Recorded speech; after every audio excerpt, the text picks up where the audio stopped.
All right, ladies and gentlemen, welcome to another episode of the Irrational Confidence Podcast. We're talking college football, and we are into the second week of bowl season. It is wrapped up. Well, I guess second round of the playoffs here.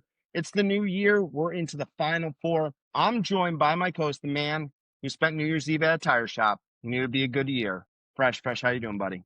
Somber day for the Irrational Confidence podcast. It is. I'm It's a little playing it. rough. But you know what? Only one team can win a national championship. Things happen, and it gives you motivation. We all say why we watch. Well, you see the areas of improvement, you see the successes, you see the development in players, and it's just sometimes you got to tip your cap to teams that play better, and that's what it's all about. That's what the playoffs all about. Everyone has access to NIL, the transfer portal. People are on the move at all times, but it's who can show up and play as a cohesive unit, play in and play out, take advantage of momentum swings, and execute when needed. And that's the coaches, that's the players in every situation. And that's what we're going to hear. We're going to break down not just the playoff quarterfinals, but there's been some fun games throughout bowl season so far that have had either confirmed our accurate predictions or had us scratching our heads. And we don't have much hair left, so that that's Right. definitely an event itself. So we both wear hats. All right, Fresh. Well, let's start there with bowl season here. Any of these games that really, we talked about a few earlier in the year, a bunch of ones late in December, New Year's Day. Any of those games really pop at you to kind of like, oh, wow? I think the oh wow moment is we talked about the preview, Iowa and Vandy, and Mhm. we knew Iowa's one of those bowl teams where they might have a rough regular season, but for some reason Kirk Ferentz gets. And you look back through history, there's average Iowa teams that come in and they play like national champions during bowl week because they buy in. Rarely do they have the superstars, but they're all there because they want to play at Iowa. And they took upon the challenge to be much more physical and to literally shut Diego Pavi up. He made some throws late, but there was definitely is Iowa momentum the entire time from the opening kickoff, and Vandy really was never prepared for that. He made some throws. He threw up over 300 yards. He was making some throws late. He was showing off, but they never were able to play from ahead. And both those teams actually need to play from ahead to be successful. They have to be able to take the first quarter, build momentum. They're not built to come from 25 or 15 or 17 down. They need to have that initial tidal wave and just carry it all the way through and let that suffocating defense or that running game, dictate the pace. Pavia, you got to give him credit. He played the game. He didn't have to. He went out there, he ran around, made some big time throws. Guys made some plays, but Iowa came out from the very get go and put down a physical force on that Vanderbilt team. And, you know, it kind of made me laugh. And I was like, look, if Diego Pavia is to run around, use his legs, and make Vanderbilt better, Aaron Curtis went to Vanderbilt thinking he's going to get the same thing. I don't see it because Pavia has been running around using his legs ever since he got there, creating magic. Jared Curtis can come in there expecting to be the deliverance and to be the deliverer and the savior on the next steps of Vanderbilt football. They're going to have to find receivers and find a better offensive line because he is not a mobile quarterback. He is a pure passer from the very beginning. His legs will help supplement, but that's going to be an interesting, technique. That's like, yeah, you got him. You spent all that NIL money. He's not the same guy. He's not the brash, pompous, you know, rational, for lack of a better term, quarterback that Diego Pavia is. So that is going to be an experience for Vanderbilt football. Like, yeah, you got him. But how can he maintain this weight? And how are you going to upgrade the roster to even take it to the next level? The other side, Iowa, Kirk Ferentz gets it done. The offensive line, there's a reason why they won the Joe Moore Award. They came out and they punished and they ran the football. They made throws. It was just a great testament to this rinse and repeat every single year. But the one thing that Iowa finally did this past year, we've seen so many years of terrible offense, of 2.5 yards in a cloud of dust, winning games 10-0. Gronowski had success at South Dakota State. We were all kind of like, all right, so, let's just see what happens. There were times where the Iowa offense was the Iowa of the old, but in this game they came out and players made plays. And can they keep using that as a springboard to find a new quarterback and keep building on? Because before that, they had McNamara from Michigan. He got injured, but he wasn't very good even when he was healthy. So Mhm. how can they go? It was a magic, a short spurt for both these teams where they had to find a quarterback that make them competitive and inspire their team, or they can find that next quarterback who will keep that momentum going and building it. But all in all, that was a fun game to watch on New Year's Eve right after kickoff at noon. And it just it was good football where teams actually wanted to show up and play. There was very, very, very, very few opt-outs. which is refreshing for old school college football fans who didn't have guys sitting out because they thought they were going to get drafted or they want to hit the transfer portal. It was two teams who are built the right way in the image of their head coaches to just play football and play it the right way. Yeah. Fresh. The two games that I want to go over to that really impressed me were both breakfast cereal games. The Pop-Tart Bowl, where you got two teams who just slugged it out and wanted to get some respect between Georgia Tech and BYU. BYU wanted to show the world why they should have been even considered for the college football playoff. And then I'm going over to the Tony the Tiger Sun Bowl. Arizona State and Duke putting on an absolute show. You know, I got to give a lot of credit to Jeff Sims. And yes, we're talking about that Jeff Sims, who's, I feel like, has been at more schools than a lot of other quarterbacks. I mean, from Jacksonville, and he was recruiting yeah. Georgia Tech, feels like 15 years ago. Yep. And so he played a great game. Duke played a great game for them too. Duke finishing the year 9 wins on the season. So good job out of the Blue Devils with them. And Darian Mensah saying that he's coming back to Duke. I'm not going to hit the portal. I'm going to stay and finish what we started here. So I loved both of those games. I thought both of them were really well played games, and it was And to impressive. play out here a bit, the bowl season now of the teams and the coaches playing to the bit, whether it's the Dukes mayo bowl getting the mayo poured on, or the Pop Tarts coming out, or the cheese that's being poured on at the Cheez It Bowl. Guys, we have to remember it's fun. If you're playing in one of those bowl games, you're not playing in a playoff game, you can embrace the fun. Well, I mean, in the past they used to be kids, but it's supposed to be a end of the year wrap up. Yes, let's go out there and compete, try to win, develop, but enjoy the experience, enjoy the bowl week, have fun with whatever bit is going on. Seeing the coaches lean into it, seeing the players lean into it, it makes it entertaining. It shows that somehow we're still playing a kid's game. Sports, whether it's Major League Baseball, NBA, NHL, NFL, college football is basically the NFL, college basketball, you're still playing a game. And having some of that pure element to it just makes it that much more enjoyable. And I know it's tough in the playoff because you are like, it's win or go home. But you still want the Sugar Bowl trophy, you want the Rose Bowl trophy, you want the Cotton Bowl trophy, the Orange Bowl trophy, whatever. That's a cool part. But let's just buy into the bits, keep that momentum going because it is fun. It is a memorable experience. And for some of these guys, this is their last chance playing football. Unless they're going to Canada or going to UFL or whatever, they're probably done from all intents and purposes. So let's enjoy the experience, go out there and have fun and buy into the whole bit because people are going to remember the Pop-Tart over who made a throw on second down in the second quarter. Right. And I really hate when fans are like, oh, these are meaningless bowl games. Like, they may be meaningless bowl games to the fans. They may be meaningless bowl games to, beat writers or talking heads or what have you. But okay, so let's sit down and tell these kids that these are meaningless bowl games. Sports are supposed to teach you about a life lesson. And I love the idea behind sports because it's always an opportunity to compete. Always an opportunity. Every time you play a game, every time you step on that field, it's an opportunity to compete with someone else. Now, what the stakes of that competition are will vary. It's the same thing with life. Certain things in life, we're going to vary with the stakes of them. But the fact is that we keep telling these kids, like, oh, these are meaningless bowl games. And then I kind of think, like, to your point that you're saying, like, coaches are leaning into them, saying these aren't meaningless. This is an opportunity for you to enjoy yourself, one, have some fun with it. But again, don't just give up and say these are meaningless to someone. It's your opportunity to get better. It's an opportunity to play someone else. It's an opportunity to compete against somebody. I think that we're seeing a few less players opt out. I kind of got that feeling this year when I looked at the final opt-out list. I saw a lot of kids who played in it outside of an entire Notre Dame football team. I think that that's part of the reason is these teams are starting to say it is going to be fun. We'll lean into the bowl. I mean, who else? One of the greatest things from Thanksgiving Day games is the Dallas Cowboys and Ezekiel Elliott running a touchdown and jumping into the Salvation Army Giant Red Bowl. And it's always a thing that's played on Thanksgiving. It's part of the highlight package of him doing that. And seeing, like, this week, I showed my mom the Pop-Tart trophy presentation, and she thought it was the funniest thing ever. Watching the Duke players and the Arizona State players jump into a giant bowl of cereal, guys eating French fries from the potato bowl, like all of these things, the mayo back, all of those things. It gives you something to, we're going to have fun with this. And maybe in the grand scheme of things, okay. But there's to your point, there's only one national champion out of 134 teams. So we're saying that all 133 had a meaningless season because you don't win a national title.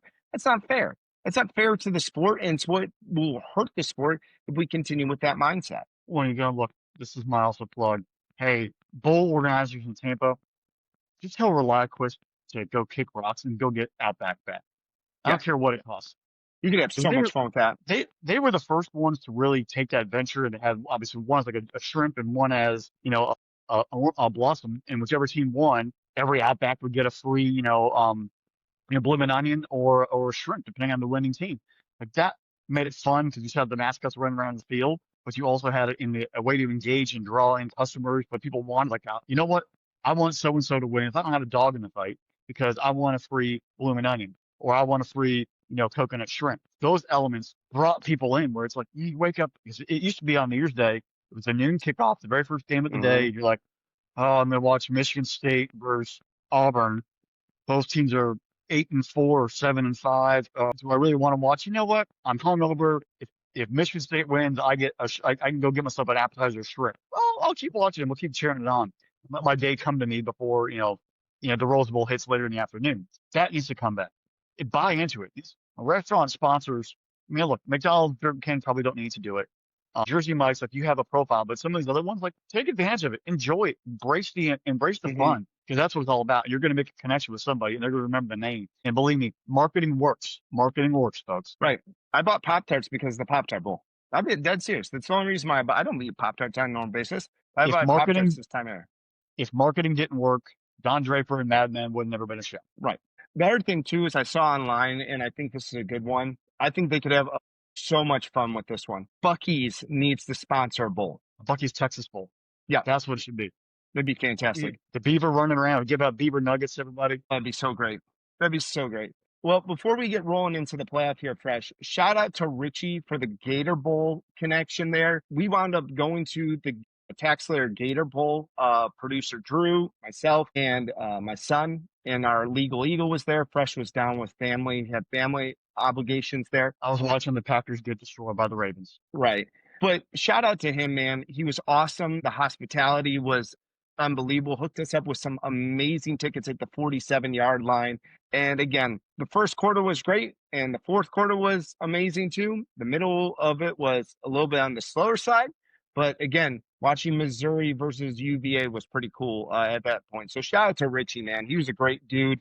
And hopefully next year, Fresh, listening to this guy talk about how the process of them selecting bowl teams, I could listen to him talk about that for hours. Yeah, it's a full season process. It's not just the week of, and you're dealing with all the other bowl games and the tiers and who finishes where and working with the conferences. It is and then some of them are like, it's the Big 12, ACC, SEC, fifth place team, and they have to sort of cross-reference, all right, who gets in the playoff, and then how does it shake up from there? It becomes a thing. Yeah, they have a big board, and you see them, they're visiting teams all year long. So when you see it on the sideline, whether it's the Gator Bowl or the Orange Bowl, or the Rose Bowl, and the guys are wearing their blazers, they're representing the bowl games. They're walking around, just, get a feel. And it's not just hey, we're going to invite you. It is, we got to build a relationship with the AD, with the coaching staff, with the equipment staff. If it does happen, we're not just picking up a blind phone call and saying, hey, so-and-so, you're coming to, Jacksonville, Orlando, or Tampa, or wherever. You have that relationship built. You kind of know, all right, it's going to be one of these few teams. We have a connection. We can then set up and make sure that their bowl experience is as flawless as possible, and they bring in as many fans as they possibly can to the area. Yeah. Got to get him on the podcast, man. It's going to be that'd be a very fun interview to listen to that guy talk. Very fun. Yeah. All right, Fresh, let's go to the college football playoff. It's the second round here. Let's start with New Year's Eve. I'll rip the Band-Aid off and get my area of grievances out. Miami Hurricanes upsetting the Ohio State Buckeyes. Ohio State was 9.5-point favorite in this game. And I got to admit, Fresh, second quarter, and I told you this, I'm sitting there on vacation here, watching a game at a lake house in Lake Lanier. And through the entire first quarter, I look over at our legal eagle who was with me, and I said, I feel like this is the 2024 Michigan game all over again. Ohio State, and this is where there's a couple of things that really bother me. One, good point that no Ohio State offensive lineman made an all Big Ten selection. That tells me something big time there. This is not one of our better offensive lines. I think that definitely Ryan Day needs to go into the portal, do some work in the offensive line. And then two, you just went right at Miami's strengths. You went right at Miami's strengths. Amazing athlete. Can't believe what he did there. And just be able to see that you couldn't stop Mark Fletcher Jr. at times, Carson Beck seemed like every single time he needed to make a good throw, he did. You couldn't ever rattle him. We couldn't ever get to bag Carson Beck. I wonder, and we'll never know the answer to this. I wonder how much of this belongs to losing Brian Hartline to USF and having kind of like Ryan Day having to pick up the play calling duties again and being split in your focus and not getting the team ready to go. Again, they responded in the second half there, which was great to see out of them. They, kind of picked themselves up and made a game of it. But I'm extremely disappointed in the Ohio State offensive line. They have to be better. You've lost out on some big-time recruits. You've lost out on maybe bringing in the top-tier players in the transfer. You've done well everywhere else. Again, it just leaves a sour taste in my mouth to end the season the way they did. I'm not really thrilled because, again, you're going to look and say, well, you lost your last two games. You went 12-0. You beat Michigan. Wonderful. That's great. And that's something that hadn't happened in a couple of years. Pat ourselves on the back. And it's a coulda, woulda, shoulda thing. It's like, what could have happened if you would have just been prepared to play in the first half? I mean, I think it was more on the Ohio State defense. Granted, one of them was a pick six. They only get up 17 points, but they could never get off the field. No. And having Reese and Styles, who I think are two of the best linebackers in the country, and they both have made Fresh's All-American teams. You can find that on spinablesports.com. The secondary, Caleb Downs, obviously the best player in the country, and there's a case probably made he should be the number one overall draft pick. But it didn't seem like they were as aggressive or as downhill and tackling as crisp. And I'll dive into it a little bit later about having that extra week off. You play in the Georgia and Ohio States are going to be very, very similar. You play and you win you play for a conference championship, and then you go 25 days without playing. You saw it from Texas Tech. You saw it from Georgia, and you saw it from Ohio State in spurts where they looked slow. They didn't have it took them about a quarter and a half to get the foot under them and actually start playing at a normal speed, because practice is great and you can practice at a high level, but it's something different to be on the practice field and then playing in a game in an environment where the juices are flowing. Another team already has hey, we played 11 days ago. We worked some of our kinks out. We got our legs under us and we're going to keep playing. It didn't look great. Now, the one thing that I do find concerning is against the three of the four best defenses that Ohio State played: Indiana, Texas, and now Miami. 13, 10, 14. Iowa, they put up enough. They eventually wore them down. But in those other three games, the offense wasn't efficient enough, and that comes back, I think, to Julian Sand still having to get his experience under him. There were moments where he kind of looked in all three of those games. Am I trusting my read? Am I trusting what I'm seeing down the field? Do I trust my offensive line? And that's where quarterbacks, going back to Carson Beck's issues when he was throwing some interceptions, it was, do I trust the people around me? Because some of those Georgia receivers were dropping passes. Sometimes the offensive line wasn't at full health, and he was running for his life and trying to make things happen. I felt a little more comfortable, but in the two losses that Miami had this year, he felt jittery. Receivers had some drop passes. He tried to do so much. You kind of even saw a hint of it when they were playing Florida early in the rain back in September, where receivers dropped some passes. He tried to force some and made some bad throws and actually threw two picks in that ball game and lost the game to Florida. It's the trust factor. And I think Julian's saying, yes, he has amazing receivers. They have the best receiving core in the country. They have an amazing tight end. Their running game is good. But there was some point where they were throwing some out there and he didn't trust in what he was either seeing. And eventually that didn't allow him to be as fluid. I'm not saying turn the ball over, but he just didn't. It wasn't on time. It wasn't the same mechanical operation. And then you add in a pass rush of Mesidor and Bain, where now his clock is speeding up. And part of that, it's an intimidation factor. You watch film, you see these two dudes who are just flying around the field, and then the secondary just jumps short routes. I mean, you already know coming in, I've got to get the ball out a half a second faster than normal because these guys are going to get home quickly. It's a psychological warfare. It's sometimes watching too much film. It's about, instead of just playing naturally, you're like, oh my God, I get rid of the ball quicker. I got to get rid of the ball quicker. You're throwing it off time, off rhythm. Guys are trying to speed up the offense a little bit too quick, and having that extra week off, you're still trying to get your footing under you. Look, Ohio State, is a fantastic football program. They're going to be in the conversation every year. They met a defense that showed up, and on that bubble screen Mm-hmm. pick six, that set the Right. tone. It was 7-0. I'm kind of like, all right, let's move it, and then boom, it becomes 14-0 in the blink of an eye. Then Miami starts believing they can do it. It allows the pass rush now, Kieran Kennedy ears back, and that dictates the game. It's all about it's game script. It's not about X's and O's. I hear like we always pitch like, oh, the first 15 plays are scripted. That's because you can't script the game. And even then, you throw a pick on the first play of the game and it's a return for a touchdown. Now you're already in the whole 7-0. That game script is out the door because now the situations are different. Like you have a plan so you get punched in the mouth. It's how can you withstand that first punch and then react? And that's Mm-hmm. where I think Ohio State kind of had that trouble moment. I thought they were going to come out looking at look.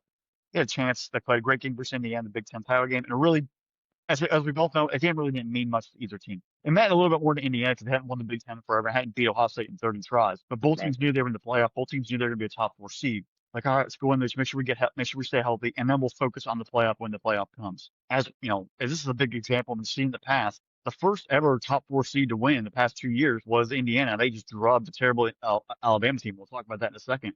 But we were talking before the broadcast. Maybe the 16-team playoff is essential. And Mm-hmm. you know what? We need to have the first round all out on home campuses because the top four seeds already do miss out on that home game. And if you did the weekend after, so I know, yes, it's the Army Navy game and that is going to be whatever. You need to play 4 games on Friday or 4 games on Saturday or 5 games on Saturday. We do it all year long. We have multiple games going all at the same time. That's part of the fun about college football is that you have 3 or 4 games in every window that you're channel changing, you're flipping back and forth, and it's not a single game. Now I know that kills TV ratings, Mm-hmm. but maybe we need to have all top eight seeds get a home game, and we have full 16. And you play all of them that next week after the championships. You keep that momentum going. Then you have the week of the 19th or 20th of December, and then you have New Year's, and you kind of kick it from there, and maybe even set it up where the national championship game is played on January 1st because the portal opens on the 2nd. Dan Lanning was onto a point, but I think that would help keep momentum because, Mm-hmm. and you think about it, what is the benefit of getting a top four seed outside of a vacation for some fans? But as I'll point out, we're going to meld games here. If I'm an Ohio State fan or as a Georgia, from Georgia, I've been to the Sugar Bowl, I've been to the Cotton Bowl a lot, or I've like you've been to Right. the Fiesta Bowl a lot, and you just spent a lot of money on Christmas. Do you want to travel for that first round game Right. or watch it on your own TV during holidays while everyone's at home? And then the cost of having to go to potentially 2 other rounds and flying all across the Mm-hmm. country is expensive. There weren't that many Oregon fans in Miami. There weren't that many Texas Tech fans in Miami because you had to fly across country. Right. And then if Oregon wins, which they did, their next game is in Atlanta. And then if they win that, their next game is in Miami. So that fan Right. base is traveling across country, and that's expensive as it's going to be. So that right there is also killing some of the vibe. It's not a home field advantage. You don't have the fan base that's going to be there. Unless Georgia's playing Atlanta, there's not. Then going to New Orleans the SEC and the Sugar Bowl is one thing. Every bowl has the Big Ten in the Rose Bowl. But am I going to pay for a second round game when I know I have Mm-hmm. 2 more rounds after that? Going to be more expensive, potentially saving the price. The price is going to go up. That comes into it. So when Georgia was playing Ole Miss in the Sugar Bowl, that was 70-30 Ole Miss fans because it's right across the border. And they were super hyped, and they're going to go there. Georgia fans are like, we've been here, 3 of the past 4 years, or what it feels like, or 4 of the past 6. Like it's a Sugar Bowl, great. You don't have that home field advantage, and you're playing against with the arm behind your back. And it's a lot of different factors that need to be changed. But in the end, it's a playoff game. The players show up, the coaches make Yeah. plays, and you got to tip your cap to Miami and Carson Beck and then in Mario Cristobal and the entire staff. They got it done. They redeemed themselves by going to A&M and by beating Ohio State for losses to SMU and losses to Louisville. And they truly look like a very, very, very fine-tuned and motivated football team. Right. And I just checked one of the sites I use for scouting for the NFL draft. Reuben Baines Jr. has moved up to the #1 overall defensive line prospect. And I think there's an argument if I just look at defense as a whole, it's Reuben Baines and Caleb Downs is 1 and 2. Well, it's going to be a very defensive-heavy draft. It And is. Mendoza's probably going to go to the Raiders because they need a quarterback. But this defense, that first round, is Mhm. very defensive heavy. And there's not many offensive line prospects that are going to be worthy of a top 5, top 10 pick. But defense, because in the end, if you can get after the quarterback, you can tackle, and you can cover, you're gonna be much more better off. The defense in the NFL is peaks and valleys at times. Right. All right, Fresh. Well, let's go over to the Orange Bowl. You kind of touched on it a bit. Oregon blanking Texas Tech and completely shutting down that Texas Tech offense there. I was taken aback, but Oregon forced what, four turnovers in that game. I was taken aback that Texas Tech couldn't even muster a single point in this game. Great job out of Dan Lanning at Oregon. Kenny Jr. was all over the place. 2 picks and a fumble recovery and he was just a monster. And if you don't remember the name, if you don't watch the games, he had the pick 6 versus Indiana in that game up there in Eugene that tied it up in the end of the third, early fourth. So kid's a playmaker, freshman. He's got another tall task this week when they play Indiana, but he showed up and they played. But it's also because of pass rush. And you saw the Texas Tech offense finally met a defense that could really punch them in the mouth and was prepared. Because at this point, their defense would get short fields for them. They would be able to wear people down. Like they haven't looked amazing offensively. They just sort of get short fields, get turnovers, and then just wear people down. And the defense comes out there, gets a 3 and out, and they get the ball right back. If they're not playing in the same cohesive unit, effort across the board as a team, you sort of have to play catch up. And the receivers, the offensive line weren't in sync. But Morton looked, I know he had been beaten up and had some injuries and trying to get healthy. He looked lost. He did. Dan Lanning and that Oregon defense were showing him things, and they finally met dudes who had just as much of a pass rush. Uiagalelei was all over the place. The linebackers were all over the place. 10 men and safety, along with Kenny Jr. and others, they were swarming, and they played with momentum, and they were ready to go professional. I think what we talked about in the preview, they were motivated because last year they showed up to a bowl game. They got the Rose Bowl, the number 1 overall seed, and I think Ohio State just scored again on them. That's how bad that game was. And they were like, look, I don't care what happens with Jay Madison. That's where it's like everyone talks about, you scored so many points. I really don't think Oregon, if you should have watched the game, were they trying? All right, we're going to get to the game. We're trying to be healthy. We're going to play a bunch of guys. We're going to go out there. We're going to put the game under control, and then we'll end it out. They didn't cover the spread, but they won by double digits. Let's not just because James Madison scored 34, I was like, well, they should do better. Guys, look, in the end, James Madison didn't win, and we saw a reason why. When Oregon wants to turn it on, they turned it on, and they absolutely dominated. And then the Oregon offense. Now, Dante Moore, it very average game. He's going to have to play a lot better versus Indiana. Right. Because offensively, they were not crisp. But when you have 4 turnovers and you shorten the field a lot, it helps. Your defense is clicking. If I can play average on the offensive side and my defense goes out there and shuts you out, I'm going to win the ball game. Because at that point, all we need, once they had the field goal, was 3-0, game's over. Dan Lanning, congratulations. 2 big wins. Now you get your rematch versus Indiana. As we've seen with rematches, Alabama, Georgia, and we've seen with Ole Miss, Georgia. Only Texas Tech has beat the team twice. Yeah. And, it's going to be tough. And your team has more playoff experience over the past 2 years than Indiana, even though, of course, the Indiana team is very, very good. We'll talk about them in a second.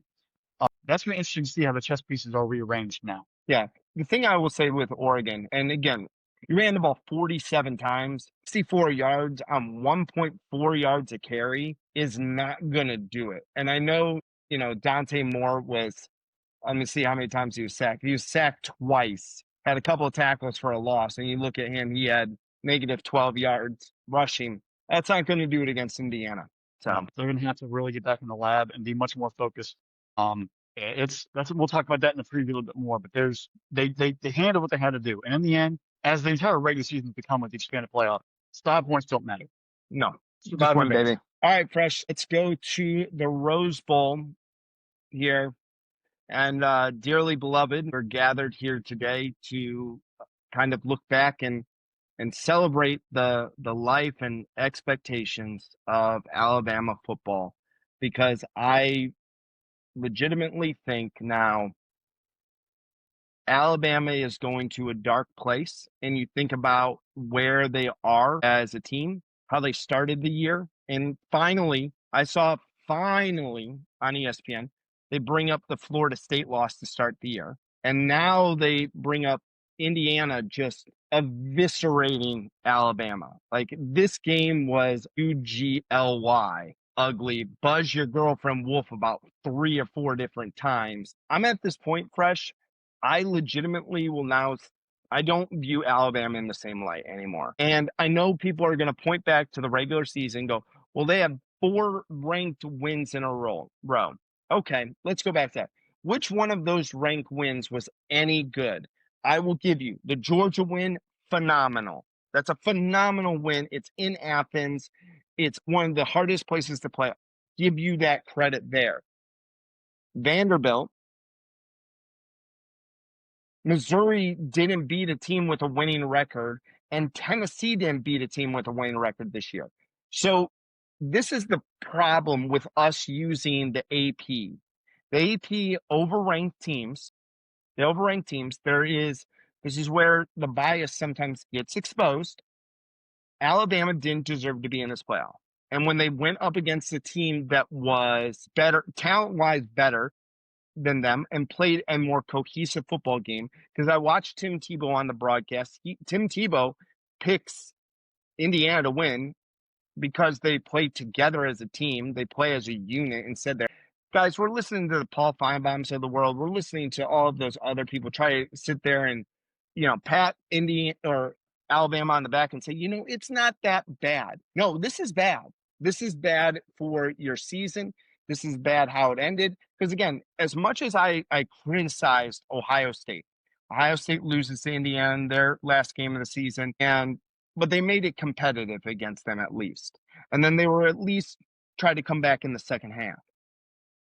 Alabama was never competitive against Georgia in the SEC title game. That game was over in the third quarter. I don't care what anyone else wants to say. That game was well done.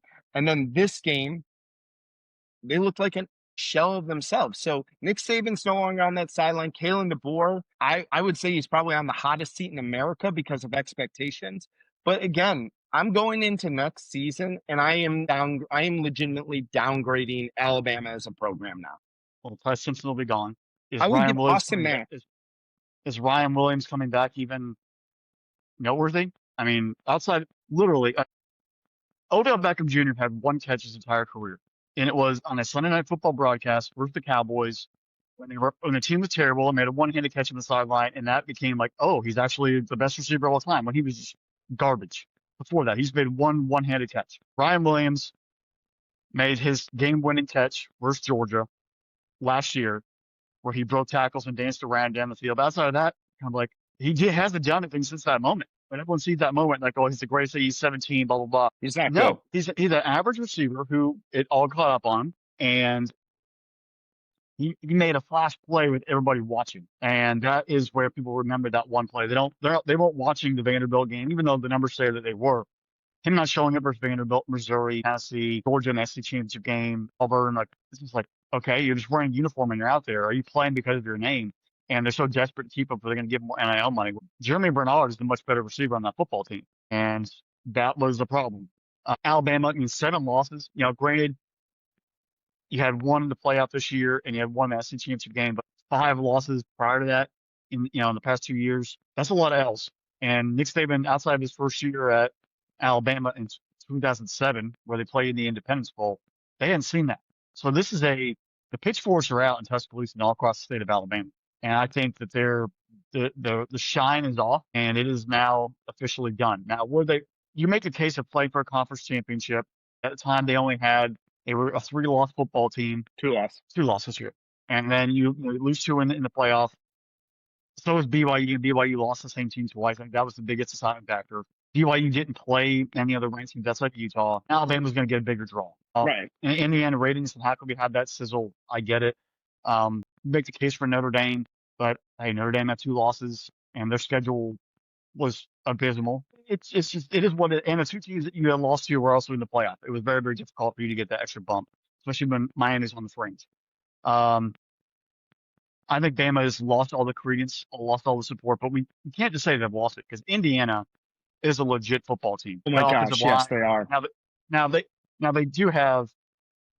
If you look at the average age, there's nobody younger than age 21 really that's making any significant. Like, they're old dudes who have been around. They're 4th and 5th and 6th year guys. I want to see how now with the NIL money, it's sustainable to bring in a quarterback every year, but eventually, like Rourke last year, Mendoza this year, who are they going to bring? How can they keep bringing in a quarterback every year at a 1-year clip and just rolling the dice? What's the sustainability of that? and not Mhm. recruiting, actually developing one for multiple years. Surratt is going to be gone. They're going to lose some dudes off this past 2 years. How do they replace all that veteran talent? And will anyone care? If they win a national championship this year, does it matter? Because it paid Yeah. off. In the end, winning a title. Last year's Ohio State team, everyone's like, well, they had the most money of NIL, but they won a championship. The return on investment is what matters. And you can go in there and you pay your coach, and I don't think anyone really cares about the escalators that he keeps getting. Oh, he won the Rose Bowl, he gets more money. He knew that. They knew that. That's the incentive to have him do it. That's why it's an incentive clause. They're willing to pay that money because they're going to see the brand. They're going to see the brand notice awareness go up. Enrollment's going to go up. Donations are going to go up. Everything will lift, and they won't have any trouble covering that money because they're winning on the field. I'm not going to talk about 2026 season because right now they still have stuff in hand, but that team looks completely locked in and loaded. And it's also interesting to say Mendoza was a good quarterback at Cal. He had some talent, but he didn't look anything like he's looking now in the Big Ten No. and Indiana. He is making throws. Someone brought up a funny stat. Is Mendoza? Mike Norvell beat both quarterbacks in that game in his career.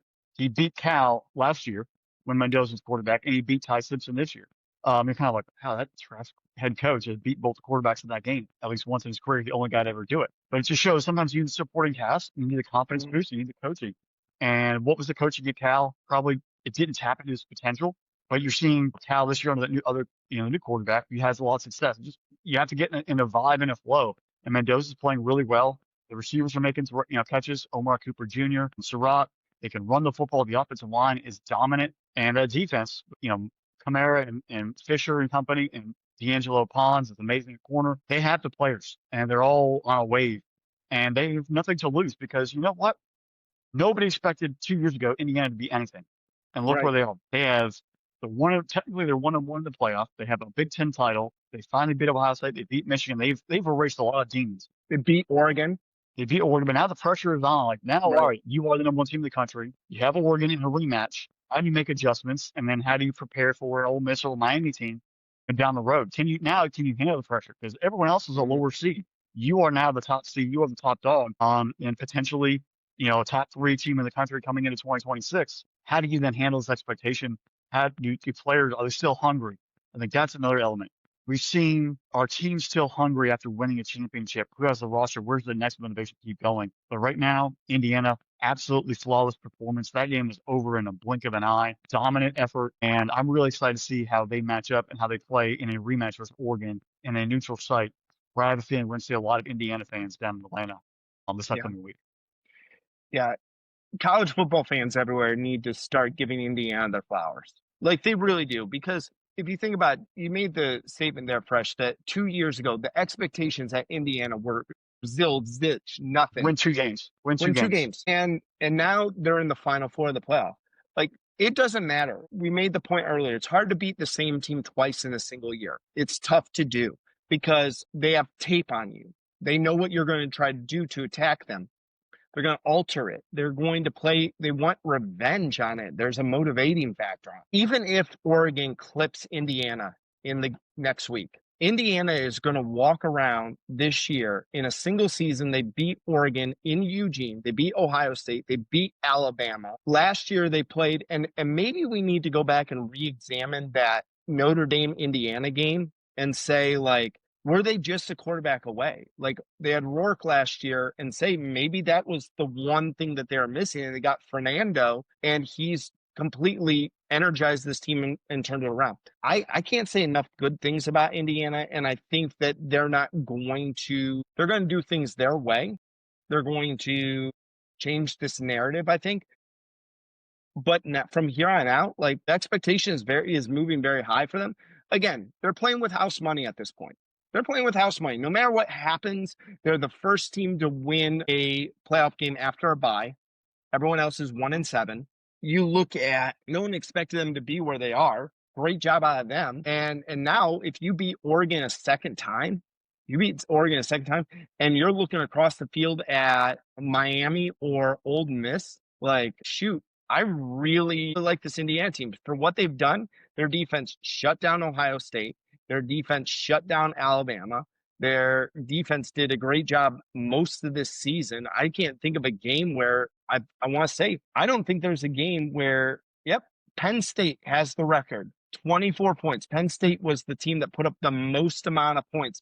And if you think about that and where the state of Penn State is, their football program is, you just kind of look and go, holy crap, maybe, in the grand scheme of things, we are ignoring one of the most dominant programs in the college football landscape all year long just because it wasn't the sexy name. It wasn't the big time blue blood name. It wasn't the Alabamas, Ohio State, Georgia, Notre Dame, Penn State, USC, Miami, whoever you want to throw.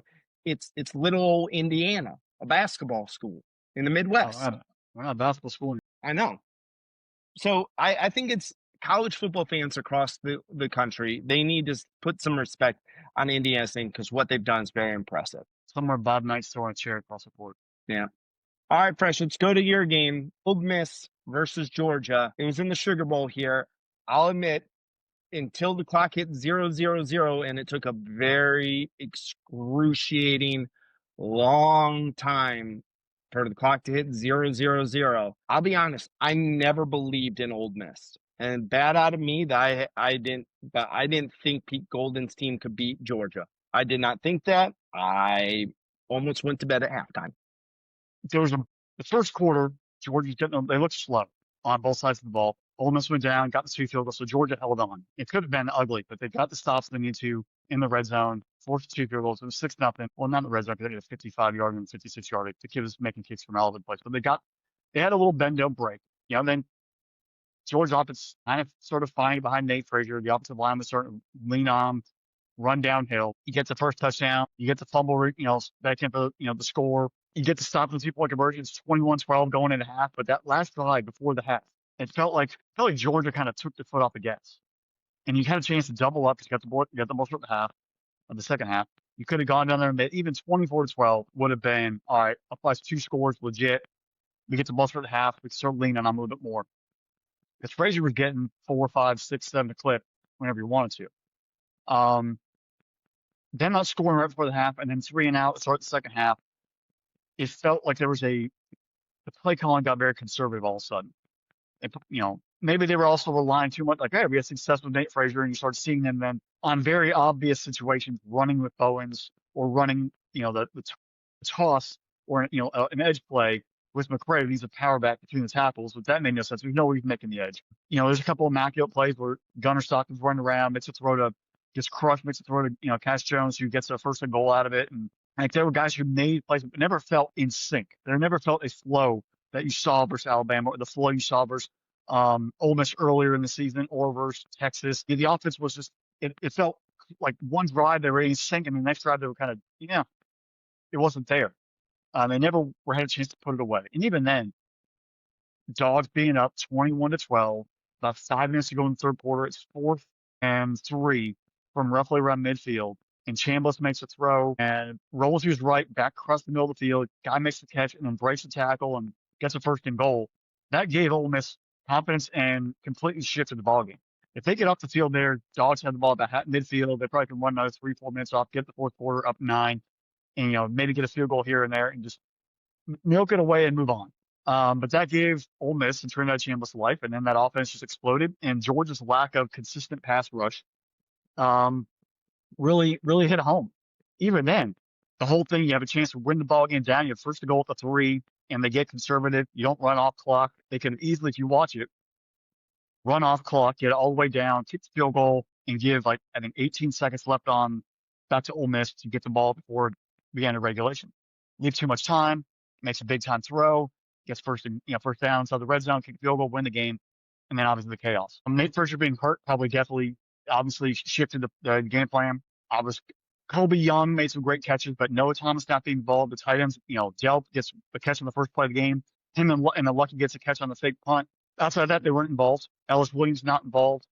Humphrey not getting the football. The offense seemed very clunky. And then you have a 4th down where they're supposed to punt, and then they run the offense back on the field, and it's supposed to be just no snap, but they snap it anyway. And you're kind of like, what the heck is going on here? A lot of chaotic stuff. And if you look back at the big losses under Kirby, the coaching staff and him do too much. There's a SEC championship game versus Alabama in 2018, and for some reason they run Justin Fields out there instead of punting, but they have him out there. there were inexplicable moments where kind of like, what is happening? Now, with that said, they obviously ran a fake punt and got it and made a huge completion, in the middle of the ball game. And you live by the sword, die by the sword. But sometimes it just feels like there is a little too much over coaching and overthinking and, analysis, paralysis by analysis, the whole 3, 4 weeks off. Like, all right, we played them last time. Everybody scored.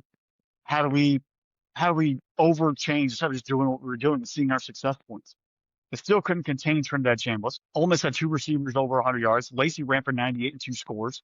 You had the 1 turnover and you scored, but your offense couldn't punch in touchdowns on top of that. There was just a very clunky effort. With that said, Ole Miss did everything.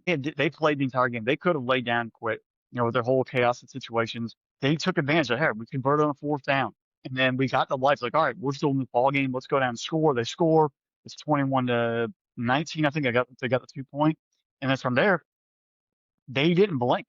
And that entire staff, Pete Golding, those entire players, it's talk about playing with house money. They are playing with that. I mean, they've gone through the chaos. They have motivation. And as you heard at the end of the game, Ole Miss players were basically talking trash about Lane Kiffin. Like, we don't want his star butt in the stadium. He's trying to take our shine away and this and that. Mm-hmm. They are fired up. And, maybe that's all talk and motivation for, hey, whatever gets you to motivate to play now. Because there's going to be at least 7 guys on that team that are probably going to go to LSU in the transfer portal. Let's be serious. And there's probably going to be some tampering between the current offensive coaches on staff and Lane Kiffin going back and grabbing players. There's probably going to be some allegations. I think Ole Miss is already starting to prepare a case on that anyway, which makes it even more chaotic. But for the here and now, they're playing for each other. They're playing for Ole Miss to take a chance to win a national championship. And we told from the very beginning. And if Ole Miss was already going to say, we're going to match the money that LSU is giving you, why is Lane Kiffin leaving? Your team's already in the playoff. They were on the cusp of the playoff last year. They're in the playoff this year.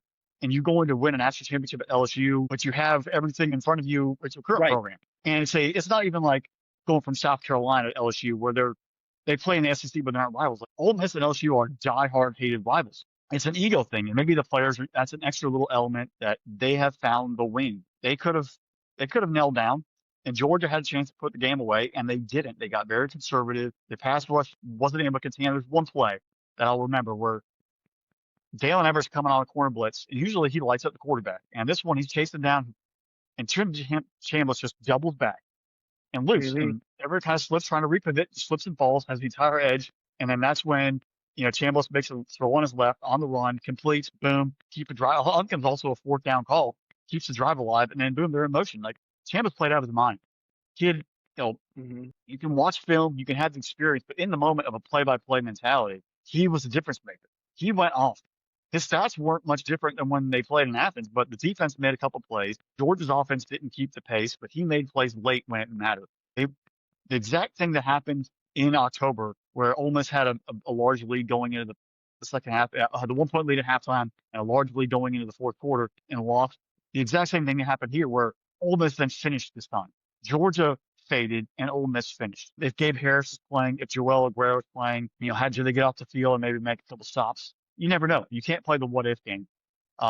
It's just tip the cap, fantastic job. But Kirby and the staff, I'm not saying fire Bobo because that's ridiculous, because there were throws where the balls were getting batted down because the offensive line was to get the guy's hands down. They were passing getting batted down. There were receivers that were wide open. If you look back at the full film, that Gunner wasn't making the throw out or the ball got batted down. I mean, they would have been there. It's a full reset. Were they the youngest team under Kirby? Yes. Did they beat everyone on their schedule they played? Yes. Are they 2-time defending SEC champions? Yes. But this is where the season shouldn't feel like an empty loss, but it does. Mm-hmm. And I think everyone was, I will admit myself, we were already looking ahead. Is it going to be Georgia Ohio State rematch? Right. Or is it going to be Carson Beck and Miami versus Georgia? And you're kind of like, we'll bat this little, the fly away, the gnat away, get through, New Year's Day, and then the real playoff will start. And that, I have a feeling in the back of some people's minds, they feel like, all right, we're up 21-12. Let's just milk this thing away. And the play calling definitely changed from what we've seen the past few weeks, where there's a much more aggressive offensive, attack. Because Georgia needed, the Gabe Harris loss stung because his pass rush when he was healthy was a major deciding factor. Secondary, I think they had extra safety, but Bolden played really well. It's going to be a young team. How many guys stay? How many guys are locked in and want to improve? And where's the motivation?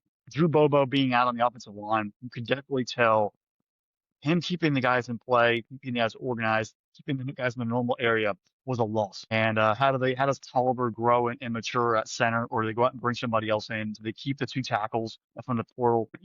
Can you run this entire team back and see what happens? Yes. But they have to learn and have to grow, and Kirby's got to do some soul searching on how to get better. Because right now, Colby Young's probably gone. Branch is probably going to the NFL. Noah Thomas, if I was him, I would probably leave because you were rarely used. There's going to be some change over at receiver spot. And the tight end game is going to be great. They have a lot of tons of great tight ends, but you need everyone to be in sync on the same page.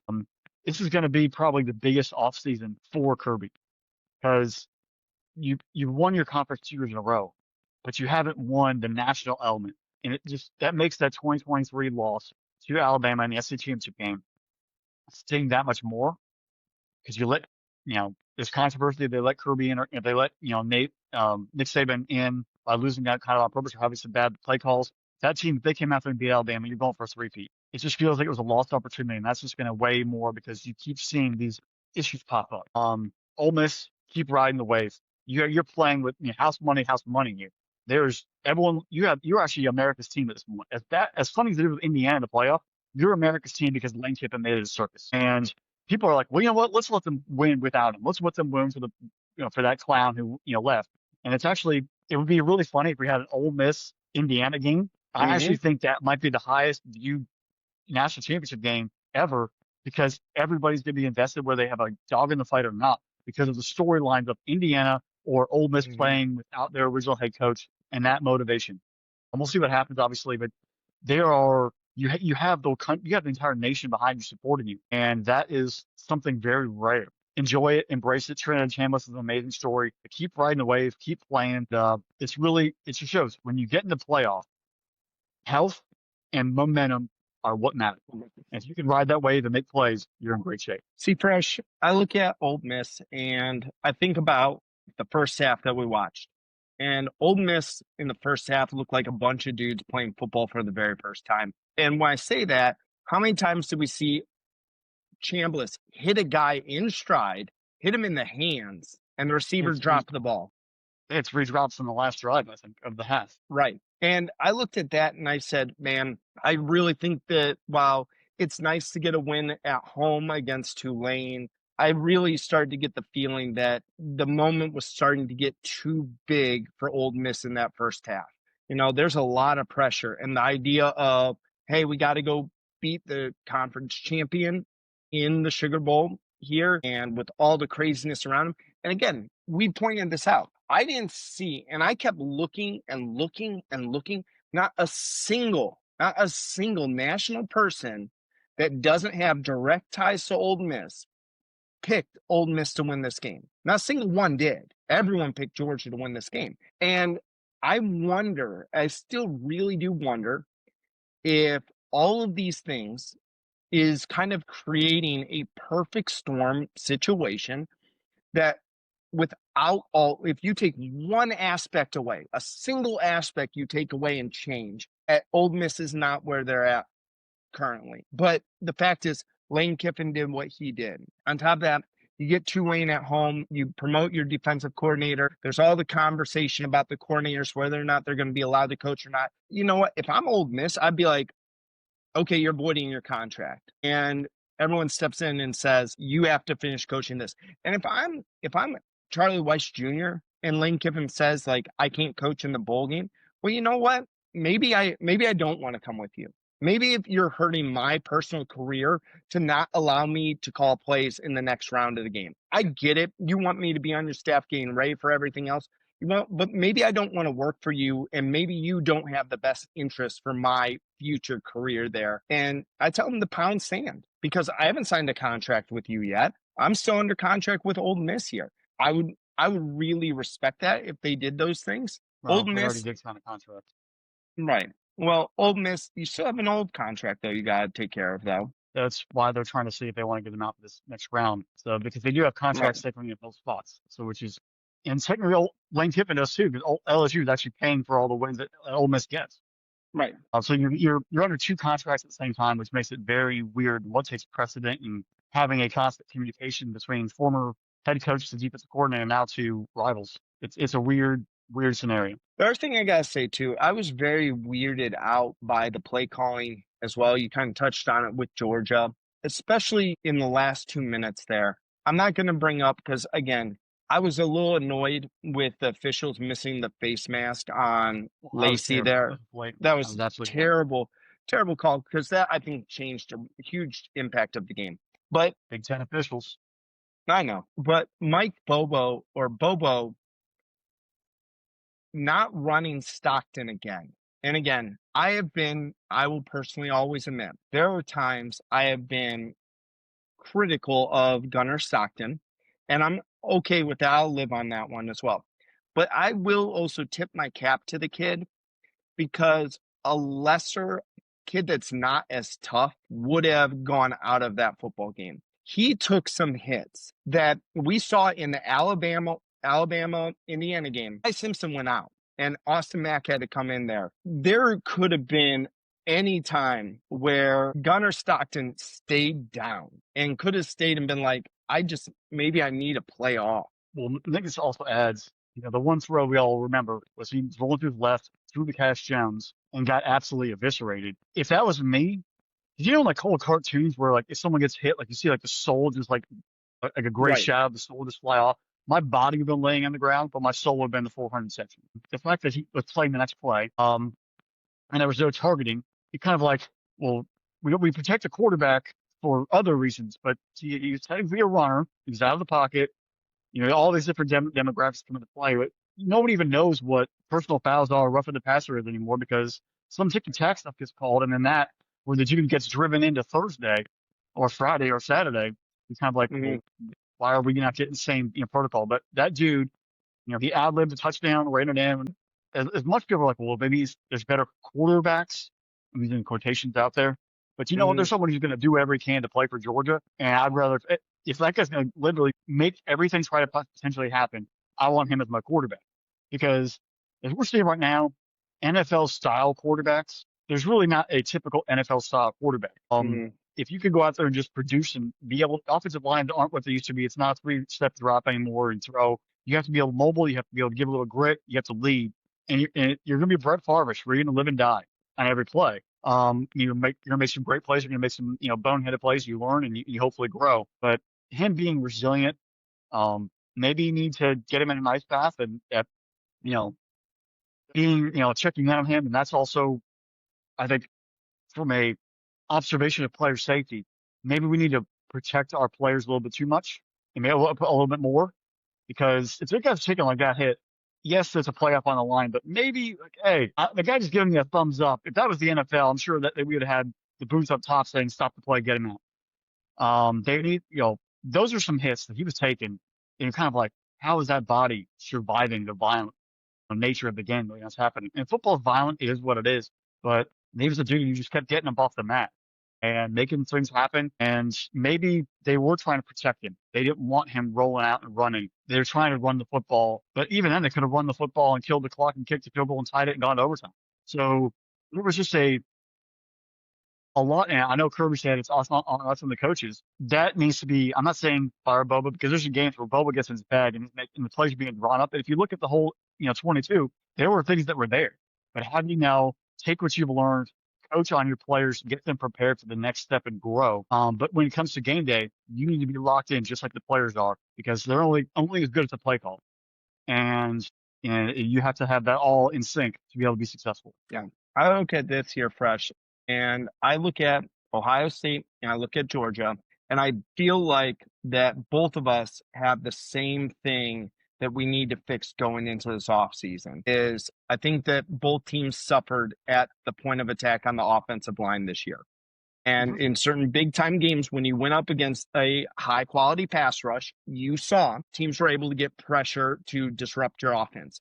And both teams' offense had to have that rhythm playing. It had to be able to get to whether it was Branch or Jeremiah Smith or whoever it was. You take a look at that. And then at other times too, I really thought Frazier had a great game. And I was sad to see him go out because I thought he was really kind of playing like the game that I had said all year long. I want to see this kid do this stuff. And he was. He was actually producing at the level I thought. It's the same thing, though. you see them not be able to do that because the offensive line matters. And that's the big thing with college football. Like college football will still always be won in the trenches. And if you're not going to win at the point of attack, it doesn't matter who your quarterback is. It doesn't matter who your wide receivers are. It doesn't matter who your running back is. Again, you could get the ghosted Jim Brown from Syracuse back in the day and put him if you put him behind a crappy offensive line, it's not going to do anything for you. Like, you have to win in the trenches. And I think these are two areas that some of these top tier teams, and again, I'd say this with Alabama, it's what Indiana is doing right. They've invested in the trenches. It's what Oregon is doing right. It's what Miami is doing right. Utah, look at what Utah did. Utah investing in the trenches there. Now, they don't have the other parts. That's a different story about Utah. But there's all these programs that you see them overachieve, and they're doing great things there. And I think, to layer on that, it's who is locked in and ready to, where's everyone's mind at? Are they playing as one? Are they individual efforts? Or are they playing as one? And that comes into it. I'll wrap this up. You don't want to beat up a dead horse. The one thing that also shocked me was Georgia's tackling was horrific. There were times where they were right there. Receiver makes a catch, get the players on them, and they just whiff on the tackle, and the guy goes for 15, 20 more yards. I'm going back to that 4th and 3 where, yeah, they might have converted it, but he got an extra 20 yards, really gave them momentum right after that. The tackling was a serious problem. Outside of KJ Bolton, who I think he had the first 9 tackles in the game. That's a concern of who's going to put their nose in there and make a play. Yeah. All right, folks, you've been listening to another episode of the Irrational Confidence Podcast. Hey, before you head out of here, hit the subscribe button up there, hit the notification bell, because the playoffs are not done yet. We still got the Final Four and the national championship game here coming up. So you don't want to miss our preview. We're going to react along the way. Maybe Fresh and I, we've gotten out all of our issues with our 2 favorite teams. Maybe we're going to be a little more able to just sit back and enjoy it as a football fan and watch teams that we don't have to live and die of every play that our teams do. So we get to actually watch more as just casual fans. But make sure you hit the subscribe button, hit the notification bell. Make sure you're checking out spinablesports.com, because we're going to bring you something all year long, even after the season's over. We'll move to NFL. We'll move to the Super Bowl. We'll move to the NFL draft, and who knows what else we'll have along the way. So make sure you're locked in. Special thanks to our producer, Drew. Without him, none of this is possible. Make sure you're following us on the socials. Engage with us. Leave us comments in the comment section. We'll engage with you. And it's a new year. We're going along the way. It's going to be a fun one, though, Fresh. Season's still long going. Enjoy it. Embrace every football game we have. There's not many left, whether it's the NFL playoffs or the college football playoffs. It's the time of year where the games get less, but they mean more. Treasure them, enjoy them, because before we know it'll be April or May or even March, and we'll have no football. So to that, spinablesports.com, Spinable Sports YouTube channel. Hit us up at IR Confidence Pod on Twitter /X. And until next time, talk to y'all later. Bye, y'all.